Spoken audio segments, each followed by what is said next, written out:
traveling through another dimension. In this dimension lies the greatest television show in existence.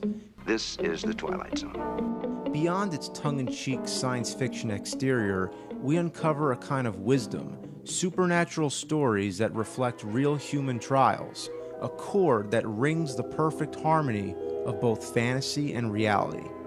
In the chilling space that separates the dawn from the dusk, between the dark and the light, we find the cerebral gray matter of Rod Serling's genius. Submitted for your approval, I'm counting down my favorite episodes. I won't give away the endings, so sit back and go into that wondrous dimension that's only limits are that of the mind itself. You just crossed over into the top 10 Twilight Zones.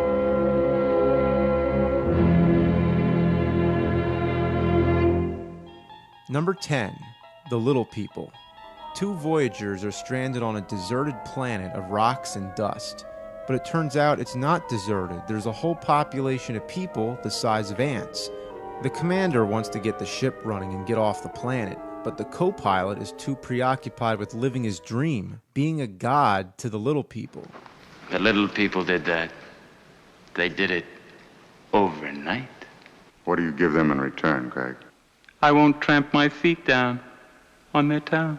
What an ego. The pleasure of this episode comes from watching the men argue and seeing the co-pilot go insane with power. An exaggerated story, but it finds truth in man's desire to control all that around him. Number 9, Printer's Devil. This is the story of a down-and-out newspaper editor on the verge of suicide, but a mysterious man greets him from the dark and turns his failure into fortune. His newspaper business becomes a booming success, but there's one stipulation. This guy is the devil. It may seem cliche, but it's actually done pretty well. He doesn't really claim he's the devil, but allows others to assume it. In fact, he says he's just a crazy old man, and that by offering him his soul, would just be humoring him. Well, for the sake of argument, let's say I'm something of a connoisseur, and you have a very choice soul, and as the vintners say, it's a good year. This is one of 4 Twilight Zones Burgess Meredith was in, but this is the only one where he's the bad guy. His performance is amazing. Just look at that wicked smile, chewing on that beat-up cigar. Whenever he's in the scene, you can't take your eyes off him. Sometimes it's all about just having a great villain, and what better villain could there be than the devil played by Burgess Meredith? You're nuts. Yeah. Let's drink to that, huh? Number 8, The Masks. A dying old man is visited by his family who want nothing more than to inherit his fortune. His final wish is for them to wear grotesque masks until midnight. Masks that reflect the greed that lies beneath the whiny, ruthless characters that they are. Are you feeling weaker, Father? At last, a note of hope in your voice, Emily. Why must you always say such miserable, cruel things to me? The bulk of this episode is just a brutal onslaught of harsh words.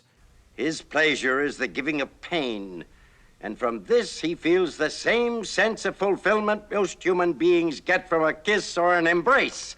This guy, on the brink of his own death, breaks these people down and exposes them for what they are. It's beautiful. Number 7, The Silence. Here we witness a bet. A guy who talks too much is offered $500,000 to shut up for a whole year.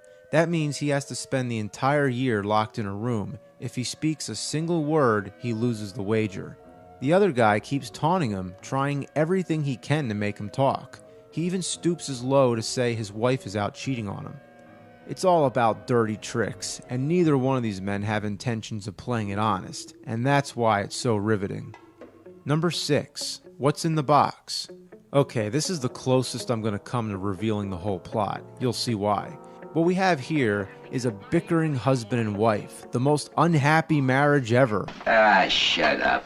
Okay. Who do you two think you're fooling with? Meanwhile, you get in bed. At one point, the husband actually tries to make up and says, "I love you," but that only makes things worse.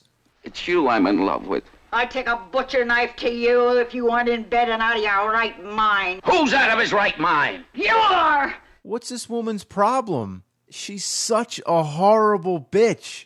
On the TV, the husband sees premonitions of what's to come, and what we see is an epic battle. Talk about domestic violence. They destroy the whole living room. The real reason this makes my top 10 is because of this one moment. Watch. No matter how many times I see it, I can't believe it. Not only does he punch her right square in the face, she crashes through a window to her death. This happens to be one episode that falls flat on having any kind of moral value. There's no second chance and no hope for this doomed couple. You can't win them all. Number 5, It's a Good Life. This is another one with a lot of comedic value.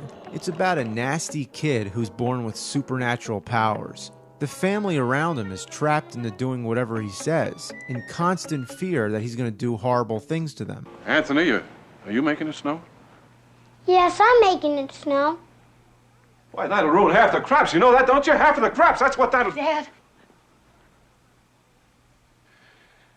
But it's good that you're making it snow, Anthony. It's real good. It's funny watching grown adults being brought down to the juvenile control of a child. But half the time, you find yourself laughing because of how nervous this episode makes you feel. The tension just keeps accelerating.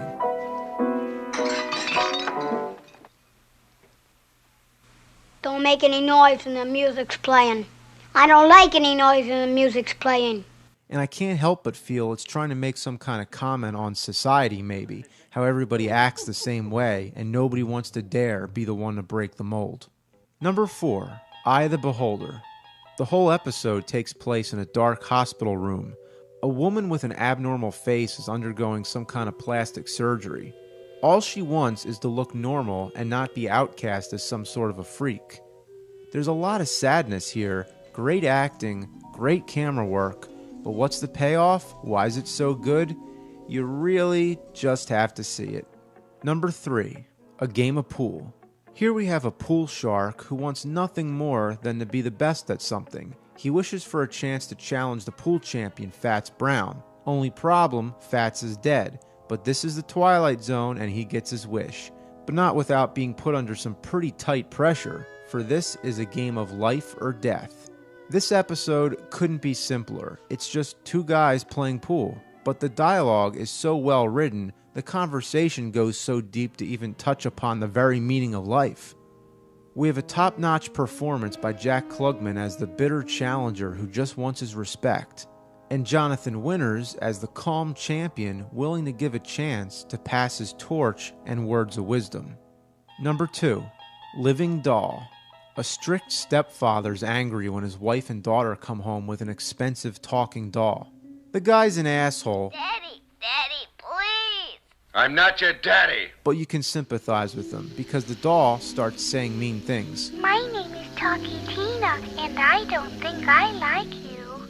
It's almost like the doll's the child's personal protector, but nobody believes what's happening. It only happens when the father's alone. He tries destroying the thing, but it doesn't work and only causes more friction with his family. The suspense develops at a steady pace, moving along carefully and ambiguous enough that we wonder whether the doll's really talking, his family's playing tricks, or it's just in his mind. My name is Talkie Tina, and I'm going to kill you. It's easy to think of the killer dog gimmick as an old cliche, but here it's done very well. It's a terrifying and disturbing episode that still haunts me to this very day. And now for my number 1 favorite episode.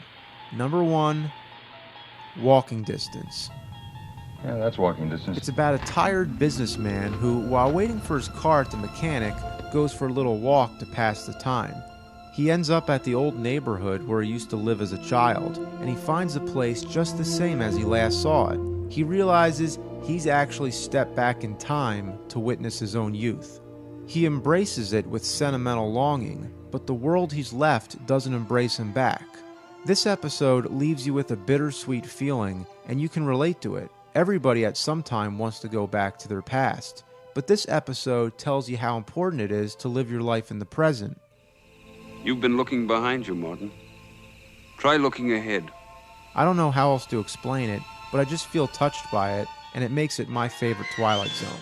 With 156 episodes and so many excellent ones to choose from, it had to come down to some kind of personal preference. It's a cookbook. But whether your top 10 would be very different from mine, one thing stays the same. The show has a powerful impact in both entertainment and psychological value.